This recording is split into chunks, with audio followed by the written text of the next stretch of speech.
Assalamualaikum, baik lagi sama gua Rizky Soleman. Dan gua akan menceritakan tentang mistis-mistis yang ada di Gunung Lagi. Dan gua sekarang udah bersama narasumber, yaitu kawan gua sendiri. Kenalin, Lim, nama lu siapa? Nama gua Agus Salim. Biasa dipanggil Salim sama teman-teman gua. Jadi gua mau ceritain pengalaman gua waktu di Gunung Slamet.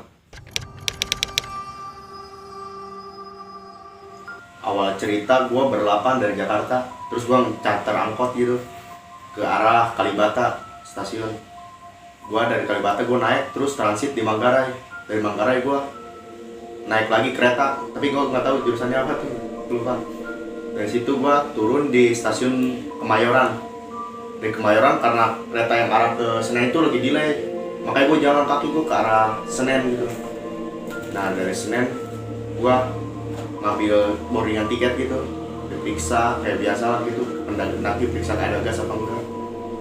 Dari situ gua masuk ke kereta jam setengah 11 siang. Gua mulai tuh jalan keretanya sampai stasiun Purwokerto itu gua jam 4-an kalau nggak salah, habis asar lah pokoknya. Situ gua sholat dulu. Lu, Lim, itu dari stasiun Purwokerto ke base camp naik kapan itu? Gue udah nyarter ini sih kayak angkutan gitu. Gue udah ngehubungin udah 1 jam lalu deh sebelum nyampe di stasiunnya. Itu lu ngobongin pihak base camp? Iya, pihak base camp. Singkat cerita, gue sampai base camp itu setengah 7 kalau nggak salah, setengah 7 malam. Gue di situ istirahat kayak biasa, mandi gitu, makan, terus gue tidur lah buat besok persiapan mendaki gitu. Nah paginya gua packing ulang gitu, langsung sarapan, persiapan mendaki lah udah itu. Dan itu lu kira-kira jam berapa itu, Lim, lu mulai mendaki itu? Kurang lebih jam 7 gitu, setengah 8 lah. Itu setengah 8 pagi tuh. Iya. Dan itu lu simaksnya kira-kira berapa itu, Lim, kalau pos Bambangan tuh? 20.000 per orang. Dan di Simaksi gua ketemu 3 orang pendaki, dia dari Jakarta juga. Dia ngajakin nanjak bareng gitu. Ya udahlah, akhirnya gue nanya-nanya ke teman gue, dia bilang iya. Ya udah akhirnya lah gue jalan dari situ. Dari base camp gue ke pos ojek, jalan tuh dalam keadaan gerimis itu. Gue belum pakai mantel lagi. Nah di pos ojek gue pakai mantel dulu sekali istirahat, minum-minum. Itu lu, Lim, ke pos ojek lu naik ojek apa jalan itu? Jalan kaki sih. Itu nggak terlalu jauh ya, Bang, dari base camp ke pos ojek? Lumayan 30 menit mah. Terus dari situ gue mulai lanjut jalan lagi lah sampai ke ada kayak ini dah, kayak bekas sungai tapi itu udah kering. Di situ gue istirahat ngelepas mantel soalnya hujannya udah mulai reda. Di situ gue mulai mendaki lagi. Dalam keadaan itu jalan tuh licin banget. Bahkan temen gue aja ada yang jatuh itu waktu itu di situ. Terus gue naik lagi, adalah itu nama pos bayangan. Pos bayangan itu ada warung. Break dulu gue di situ kayak makan dulu, kayak jajan-jajan gitu. Itu pos bayangan itu sebelum pos 1, Lim? Iya, sebelum pos 1. Nah dari situ gua ada kali 10 menit gua istirahat, langsung lanjut lagi jalan ke arah pos 1. Lumayan jauh juga sih dari situ ke pos 1. Jadi gua di situ gua belah 2 jadi timnya. Yang ber-6 udah maju duluan. Sisanya gua di belakang ber-5. Itu lu dari base camp nyampe pos 1 itu kira-kira berapa lama itu, Lim? Lu hitung-hitung. Kurang lebih sih 3 jam. Lumayan lama juga ya? Iya. Dari pos 1, pos Gembirung namanya. Gua makan-makan juga itu biasa di situ, minum, makan, jajan-jajan. Situ mulai lanjut lagi lah ke pos 2, ke pos Walang. Pos Walang gua sama juga sih, jajan-jajan juga sekalian nge-break gitu. Pos 2 gua lagi ngebicarain buat ngecamp di pos berapa. Dan cekcok lah itulah, semuanya pada pengen di mana-mananya. Akhirnya gue sepakat lah di ngecamp di pos 3. Nah akhirnya di situ gue juga dibagi 2 lagi timnya. Yang ber-7 jalan duluan, nah ber-4 sama gue semua jalan paling belakangan. Itu lu ber-4 jalan paling belakang gara-gara kenapa itu, Lim? Itu karena karena gue emang beban yang paling banyak itu kayak bawa apa aja. Tapi sebagian tenda dua tenda ada yang ke atas, jadi 2 tenda lagi di bagian kelompok sama gue lah. Jadinya itu kalau yang paling belakang yang berat lah, Iya ya, kayak berat gitu. biar yang depan gak nungguin belakang gitu ya. Iya, biar dibilang apa ya, biar gak terlalu kelamaan gitu nunggu-nunggu. Biar gak beban ya. Iya, biar gak beban. Nah akhirnya pas udah sampailah gitu, gue di apa, di pos 3. Nama posnya Pondok Cemara. Nah gue ngecamp di situ karena emang udah ini sih apa, jamnya juga udah jam 4. Gue bikin tenda lah di situ. Terus habis bikin tenda, masak-masak, maghrib sholat dulu. Nah jadi sholat itu bergantian. Pas gue udah sholatnya, gue masuk tenda lah, tinggal temen gue sendiri di luar yang mau sholat. Nah tiba-tiba itu kayak kata temen gue sih, ada apa, bola api lewat, langsung dia cerita di dalam tenda. Gue nggak tahu itu apa sih yang itu. Oh itu bentuknya kayak meteor gitu. Iya, tapi banyak orang bilang sih itu kayak apa ya, kayak wanaspati gitu, tangkap wanaspati. Dan akhirnya temen lu gimana itu pas ngeliat?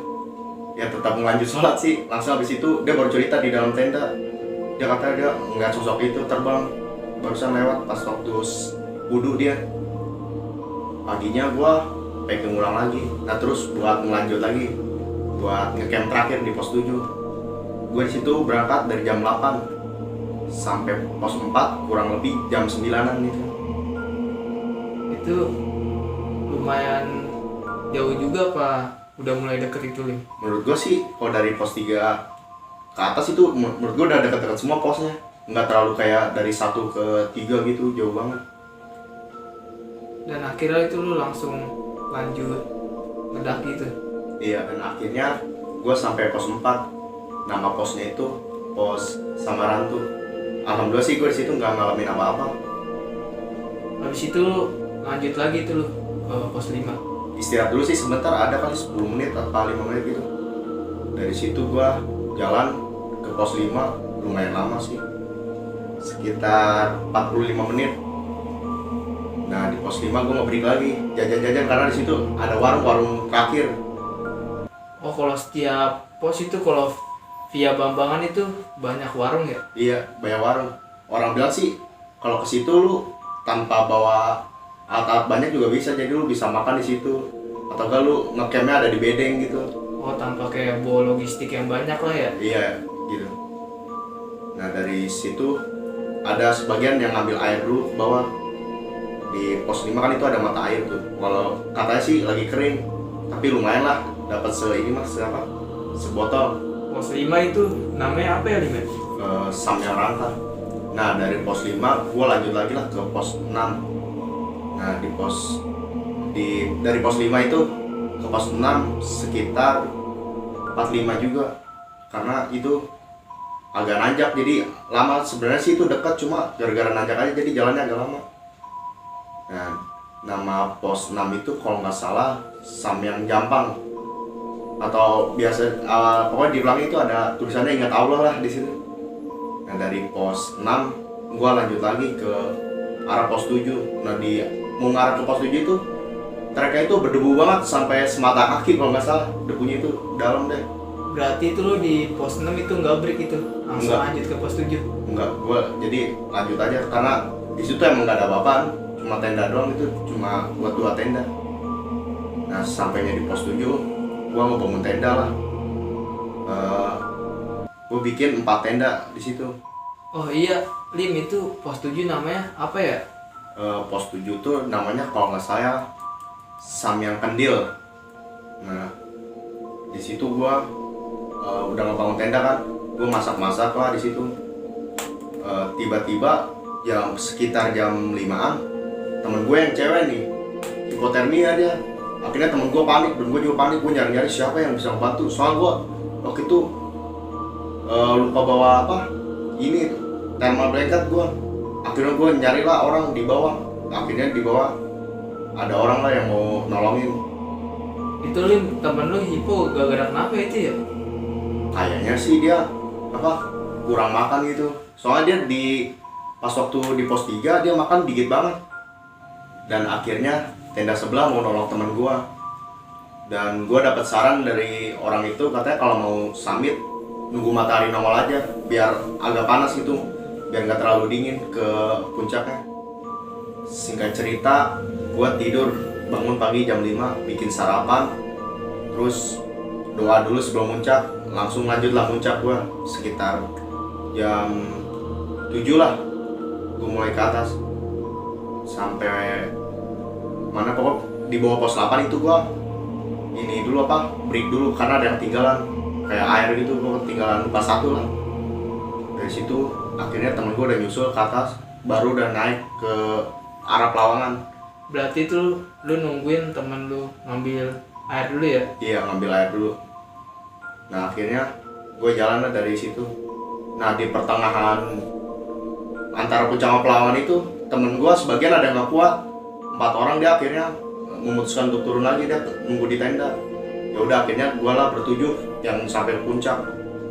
Gue sampai puncak sekitaran jam 11 atau tengah 12 lah gitu. Di puncak paling 30 menit lah, langsung gue turun lagi ke bawah. Nah pas dari arah mau turun ke bawah, gue malah salah ngambil jalur, gue malah mengambil ke jalur yang nggak tahu itu, tiba-tiba bawahnya itu jurang banget. Akhirnya gue ngerayap lah gue ke samping jalur yang sebenarnya. Nah di situ gue nginjek batu, gue nggak tahu kalau itu batu itu keropos ternyata. Akhirnya gue kepleset, untung aja ada batu gede, jadi gue bisa pegangan gitu. Itu lu kenapa emang? Kok bisa sampai salah jalur gitu lu? Soalnya dari puncak itu jalurnya tuh jadi nggak tahu yang sebelah mana yang benar gitu. Oh bercabang ya? Iya. Pas sebelum Pelawangan, tiba-tiba kaki gue keseleo. Nah di bawah itu ada orang lah. Gue minta tolong, dia nggak ngeliat gue. Udah akhirnya gue nunggu teman gue lah yang di atas. Dan akhirnya gue ditangani teman gue. Akhirnya gue dibantu lah, gue buat ke pos 7 sambil dipapah gitu ya. Gue sampai pos 7, gue packing ulang kayak beres-beres tenda gitu, persiapan buat turun. Dan sebagian itu 5 orang udah turun duluan, jadi gue berenam di atas. Yang berlima itu dia buat ngambil air di pos 5 karena emang stok air punya kita tuh udah habis. Oh walaupun dikit ya, taruh di pos 5 kering, tapi masih ada tetap air itu? Ada, walaupun dikit lah. Gue dapat 3 botol yang 1 liter gitu. Dan dari situ akhirnya gue melanjutin perjalanan lagi lah buat ke pos 3. Nah selama perjalanan, teman gue yang cewek itu di pos 4 tuh kayak pikirannya tuh kosong banget ya. Kan emang itu kalau di gunung tuh emang jangan ini kan ya, jangan terlalu kosong pikiran. Oh itu pas di pos 4 itu? Iya di pos 4. Nah di situ dia kayak pandangan udah kosong banget. Terus sama adiknya disuruh bilang suruh istighfar aja, jangan terlalu kosong banget. Karena singkat cerita gue udah di pos 3, istirahat, gue makan dulu karena gue cuma sarapan dong itu tadi dari summit. Nah dari situ maghrib gue mulai trekking lagi. Dan akhirnya temen gue yang tadi pandangannya kosong tiba-tiba di situ pingsan. Akhirnya di situ adiknya panik dan gue juga semuanya pada panik lah. Akhirnya disadarin ada kali 5 menit mah. Itu ditanganinnya kayak gimana itu, Lin? Ya kayak disuruh ini aja sih, sama adiknya itu ditabok-tabokin pipinya biar cepet-cepet sadar. Akhirnya dia sadar lah. Nah terus singkat cerita maghrib gue mau jalan lagi, berdoa kayak biasa. Nah terus gue di situ sempet ragu, gue nanya sama temen gue, lu yakin mau melanjut? Apa lebih baik kita nenda lagi sekali lagi? Nggak apa-apa ntar gue aja yang bilang gitu ke base camp. Itu lu di pos 3 ngenanganin temen lu itu anak-anak lu aja gitu? Dari pendaki lain nggak ada gitu? Iya, anak-anak gua dong. Karena pendaki lain itu belum ada tadinya, cuma sedikit. Sisanya udah pada di tenda sendiri lah, tenda-tenda masing-masing. Dan akhirnya gua turun. Tapi tiba-tiba carrier gua tuh berasa berat banget. Pas gua angkat gini kayak ada gimana sih, kayak ada sesuatu yang naik gitu di carrier. Padahal sebelumnya dari pos 7 sampai pos 3 gua bawa enteng-enteng aja gitu. Dan akhirnya gua nyampe pos 2. Nah di situ tuh rame karena ada tim SAR buat nolong pendaki di atas tuh ada yang cedera. Nah dari situ gua istirahat kurang lebih 15 menit lah, gua istirahat buat nge-break doang. Akhirnya gua lanjut turun lah dari situ. Nah di pos gua tuh di pos 1 gua dibarengin kakek-kakek penjual gorengan yang di atas. Nah dia kakek-kakek itu selalu ada di belakang gua. Entah tiba-tiba kenapa pas gua nge-break tiba-tiba dia ada di depan. Padahal gua nggak ngeliat dia ngelewatin depan gua gitu. Tapi gua nggak tahu mungkin itu ada jalur warga gitu. Dan akhirnya gua lanjut lagi jalan ke pos 1. Nah di pos 1 gua sampai sekitaran kurang lebih jam 8 atau setengah 9 gitu. Habis itu lu istirahat dulu itu. Iya istirahat kurang lebih 30 menit karena itu kaki gue udah lemas banget dah di situ. Dan terus teman gue yang tadi pikiran kosong juga dia lemas, dia tiba-tiba tiduran. Gua udah nyaranin ke teman gue gimana lebih baiknya kalau kita ngecamp di pos 1 gitu. Untuk ini biar gak terlalu malam banget. Soalnya ini juga udah lemas yang tadi pikiran kosong. Habis itu lu langsung lanjut jalan lagi tuh. Ya habis dari situ gue lanjut lagi jalan. Nah di sini nih baru tiba-tiba carrier gue tuh kayak ada yang narik gitu ke belakang gitu. Nah gue jatuh lah di situ. Itu kira-kira di jalan mana itu, di trek mana itu lu jatuh?